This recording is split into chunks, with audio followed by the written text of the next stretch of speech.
The oil on the flat-top griddle hissed, a sharp, rhythmic sound that filled the small, cramped space of the metal cart.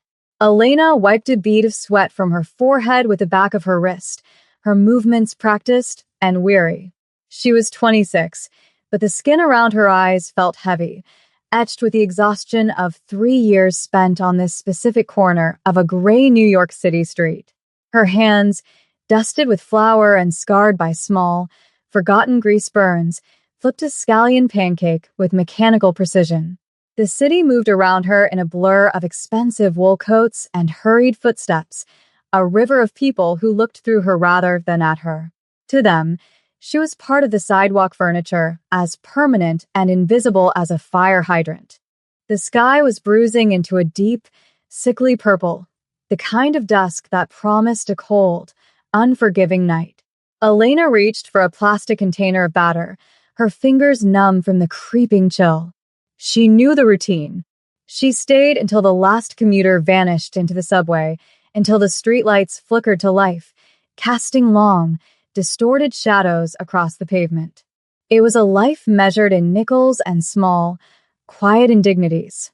She didn't mind the work, but she feared the silence of the late hours when the city's teeth began to show. She looked down at the silver locket hanging from her neck, the only thing she owned that wasn't for sale or utility. It was a reminder of a life before the debt, before the city had swallowed her whole. She told herself that if she could just make it through the winter, things might change.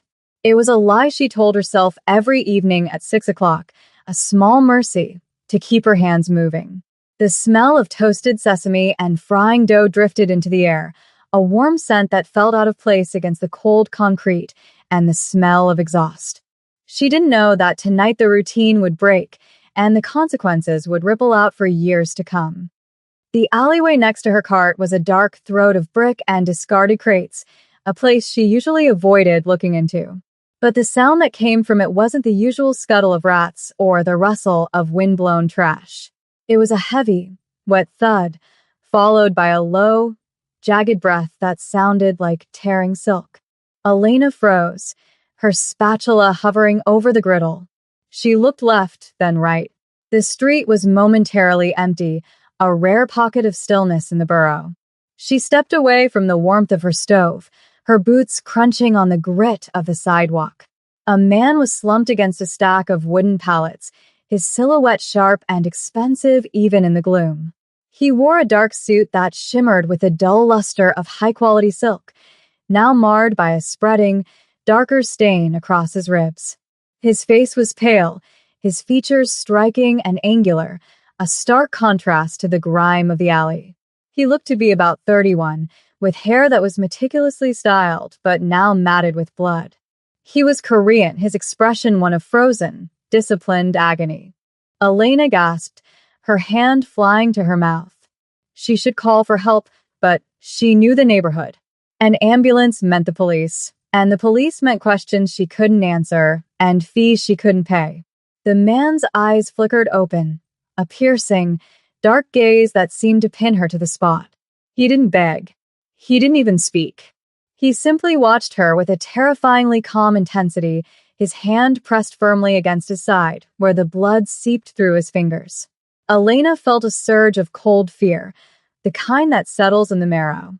She knew he was dangerous. Everything about his posture, even in near death, screamed of a power that didn't belong on this street. Yet, she saw the way his breath hitched, the way his fingers trembled against the silk. She thought of her own hunger, her own invisibility. "You're hurt," she whispered, the words feeling small and fragile. He didn't respond, his jaw tightening as he slumped further. She looked back at her cart, the steam rising into the night air, and then back at the dying man in the expensive suit. She moved without thinking, a sudden burst of frantic energy. She grabbed a clean kitchen towel and a container of hot water she kept for tea. She returned to the alley, kneeling in the dirt beside him. He flinched as she approached, his hand moving toward his jacket in a sharp, instinctive motion, but he didn't have the strength to follow through. "Don't," Elena said firmly, her voice steady despite the hammering of her heart. "I'm just trying to stop the bleeding." She pulled back his jacket, her breath catching at the sight of the wound. It was a deep, jagged cut, likely from a blade. It wasn't a clean injury. She pressed the towel hard against his side, and he let out a low, guttural groan, his head falling back against the bricks. His name was Kongdae, though she wouldn't know that for a very long time. To her, he was just a ghost in a suit. As she worked, she felt the sheer quality of his clothing, the weight of the watch on his wrist that probably cost more than her entire life. "Why are you helping me?" he asked, his voice a raspy whisper, his English accented and precise. Elena didn't look up. "Because you're bleeding on my sidewalk," she replied, a flash of dry irony breaking through her terror. "And because no one should die in an alleyway alone." She managed to bind the wound tightly, her rough skin and the flour under her nails a testament to her work. She stood up, her knees aching. "Wait here," she said. She hurried back to the cart and prepared a fresh scallion pancake, folding it into a piece of wax paper. She added a small cup of ginger broth, the warmest thing she had. When she returned, he was still there, his eyes closed. He looked at the humble offering, then at her. He took the pancake, his fingers brushing hers. The warmth of the food seemed to ground him. He ate slowly, with a quiet, methodical dignity that felt out of place in the dirt. "I won't forget this," he said, his voice stronger now, though still thin. Elena just shook her head, gathering her things. "Just go before someone else finds you. I don't want any trouble." The next morning was gray and bitingly cold. Elena arrived at her corner at 5 a.m., her breath blooming in the air like smoke. She felt a lingering sense of dread, a heaviness in her chest that she couldn't shake. She kept looking toward the alleyway, half expecting to see a body or a pool of blood, but the rain had washed the pavement clean. The city was waking up, the roar of garbage trucks and the distant wail of sirens providing the soundtrack to her labor. She set up her griddle, the metal cold and stubborn. She thought about the man. He had disappeared by the time she had closed her cart the night before, leaving nothing behind but a blood-stained towel she had thrown away. She told herself it was over, a strange, dark anecdote in a life of many. She served a few early morning construction workers, their gruff voices a comfort in their familiarity. Then, at exactly 8 o'clock, the atmosphere on the street changed. It wasn't a sound, but a sudden, heavy silence that rippled through the air. People stopped walking. The usual cacophony of the city seemed to dampen, as if someone had turned down the volume. Elena looked up from her batter. Coming down the narrow street were 5 massive, black SUVs, their windows tinted to a mirror finish. They moved in perfect, synchronized formation like a funeral procession or a military unit. They didn't slow down for the light. They simply took the space. They pulled up to the curb directly in front of her small, battered food cart, blocking the entire lane of traffic. Horns started to blare behind them, but the sound died out almost instantly as the doors of the vehicles opened in unison. Elena felt a cold sweat break out across her neck. She gripped the handle of her spatula so hard her knuckles turned white. This was the trouble she had feared. This was the systemic weight of a world she didn't belong to, arriving at her doorstep. A dozen men stepped out of the cars. They were all dressed in identical charcoal suits, their faces expressionless, their postures rigid. They didn't look like thugs. They looked like accountants who knew how to kill. They formed a perimeter around the cart, their eyes scanning the rooftops and the surrounding crowds. The middle SUV remained closed for a moment longer than the others. Elena stood frozen behind her counter, her heart drumming a frantic rhythm against her ribs. She felt small, exposed, a target in a metal box. Then, the rear door of the center vehicle opened. A man stepped out. It was him. He was no longer the bleeding ghost in the alley. He wore a navy blue suit that looked like it had been molded to his frame, a white shirt crisp against his tan skin. A silk scarf was draped over his shoulders, and his hair was perfectly swept back. He walked with a slight limp, a subtle reminder of the night before, but his presence was overwhelming. He moved toward the cart, the crowd of onlookers parting like water before a ship. The men in suits bowed their heads slightly as he passed. He stopped at the edge of her counter, the smell of expensive cologne and cold air following him. Elena couldn't speak. Her throat felt like it was filled with sand. The man looked at the griddle, then at the stack of napkins, and finally at her. His eyes were the same, dark, piercing, and terrifyingly calm. "Good morning," he said, his voice smooth and resonant, devoid of the rasp from the night before. Elena swallowed hard, her voice coming out in a whisper. "I told you I didn't want any trouble." The man leaned in slightly, his gaze never wavering. "You saved my life, Elena. I do not allow my debts to go unpaid." He gestured to the street, to the line of black cars and the men standing guard. "This is not trouble. This is the beginning of a balance being struck." He reached into his pocket and pulled out a small, heavy object wrapped in velvet, placing it on the grease-stained counter between them. The contrast was jarring, the luxury of the gift against the poverty of the setting. Elena stared at it, her hands trembling. "I just gave you a pancake," she said, her voice cracking. He smiled, a small, dangerous tilt of the lips. "It was the most expensive meal I have ever eaten." The velvet bundle sat on the stainless steel counter, looking entirely alien against the backdrop of cheap napkins and plastic forks. Elena didn't touch it. She looked at the man, Kong Dae, and saw the way the morning light caught the sharp line of his jaw. Behind him, the street had turned into a gallery of stunned faces. Commuters paused with their phones half raised, and the usual street-side hecklers were silent, intimidated by the sheer display of power. Kong Dae's world was narrowed down to the woman in front of him.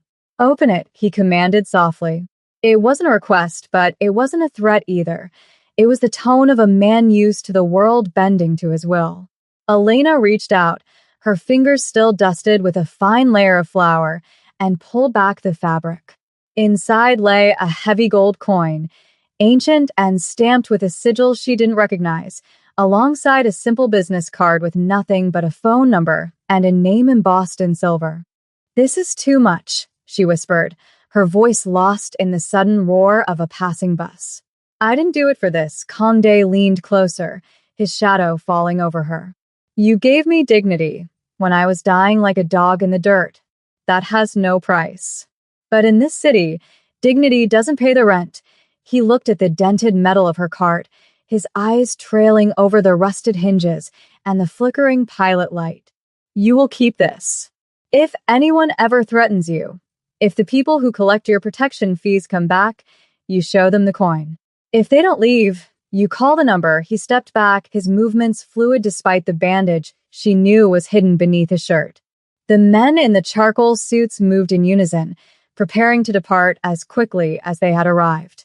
Elena felt a sudden spike of panic at the thought of being left alone with the aftermath of this spectacle. "Wait," she called out. He stopped, turning his head slightly. "Why are you doing this?" "Truly." Kong Dae looked at her, and for a fleeting second, the mask of the Mafia boss slipped, revealing the tired man from the alley. "Because I lived," he said simply. Then he entered the SUV, the heavy door closing with a thud that sounded like a vault ceiling shut. The days that followed were characterized by a suffocating kind of peace. The local neighborhood thugs, men who usually swaggered past her cart to demand a sidewalk tax every Friday, suddenly became scarce. Elena watched from her station as they approached the corner, saw them spot her, and then abruptly crossed the street, their eyes fixed on the ground. The word had spread with the speed of a virus. The girl with the pancakes was under the shadow of a dragon. But protection came with its own weight. The silence of the street felt predatory. Elena felt the eyes of the shopkeepers on her, a mixture of envy and profound fear. She was no longer just a poor woman selling food. She was a landmark of a hidden war. She kept the gold coin hidden in a sock under her floorboards at home, but she kept the business card in her pocket, the sharp edges of the paper a constant reminder. 3 months passed. The winter deepened, turning the city into a jagged landscape of ice and gray slush. Elena's routine remained the same, but her internal world was fracturing. She found herself looking for the black SUVs in every line of traffic. She found herself remembering the way Kangdae had looked at her, not as a servant or a victim, but as an equal who had held his life in her hands. One evening, as the snow began to fall in heavy, wet flakes, a different car pulled up. It wasn't an SUV, but a sleek, silver sedan.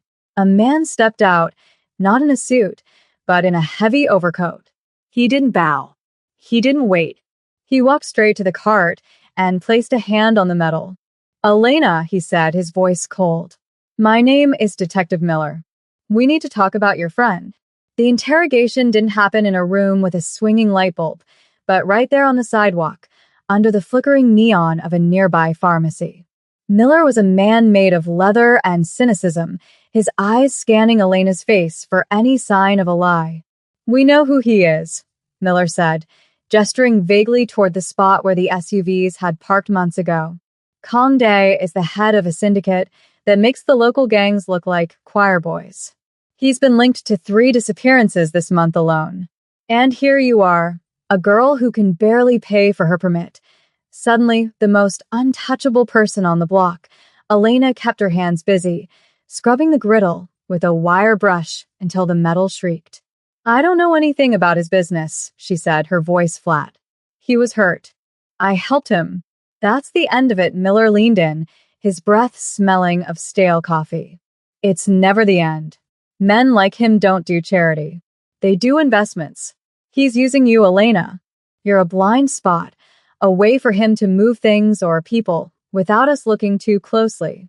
If you help us, we can get you out of this. We can move you to another city, give you a fresh start." Elena stopped scrubbing.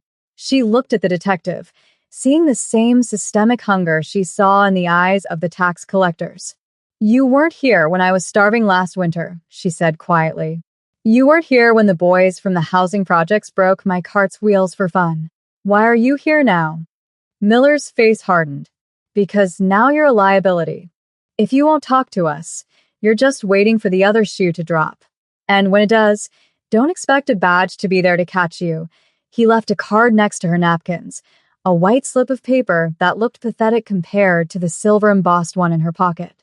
Elena watched him walk away, the snow settling on her shoulders. The pressure was building, a slow-burn tension that felt like it would eventually shatter the glass of her life. The breaking point came 2 years later. Elena was 28 now, her face thinner, her hands more scarred.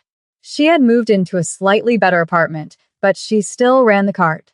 It was her anchor, the only thing that kept her from floating away into the dark reality of Kangdae's world. She had seen him only twice in those years, brief, silent visits where he would buy a single pancake, pay with a $100 bill, and leave without a word. Each time, the air between them was thick with things unsaid. Then, the institutional antagonism the detective had warned her about finally struck. It wasn't the police, but the city's development board. A new high-rise was planned for her corner, and her permit, the one she had held for years, was suddenly revoked without explanation. When she went to the office to protest, a man in a cheap tie looked through her. "You don't have the standing, miss," he said, shuffling papers. "The area is being rezoned. You have 48 hours to clear the sidewalk, or we seize the equipment." Elena stood in the middle of the cold, fluorescent-lit hallway, feeling the familiar weight of injustice pressing down on her. She realized then that no matter how hard she worked, the system was designed to erase people like her. She walked out into the rain, her heart cold. She didn't go to the police. She didn't go to the city council. She went to a payphone 3 blocks away, pulled the silver-embossed card from her wallet, and dialed the number. It picked up on the first ring. "I need help," she said, her voice trembling not with fear, but with the exhaustion of years of endurance. There was a long silence on the other end, the sound of distant traffic and a quiet, rhythmic tapping. "Where are you?" a voice asked. It wasn't a subordinate. It was Kangdae, The resolution was not a battle, but a revelation of power. The next day, Elena stood by her cart, waiting for the city officials to arrive with their clipboards and their tow trucks. She had made no move to pack. A small crowd of neighbors had gathered, sensing a confrontation. When the city truck arrived, two men in uniforms stepped out, looking bored and superior. "All right, lady, time's up," one of them said, reaching for the cart's tow hitch. Before he could touch it, the street went silent. The 5 black SUVs didn't crawl this time.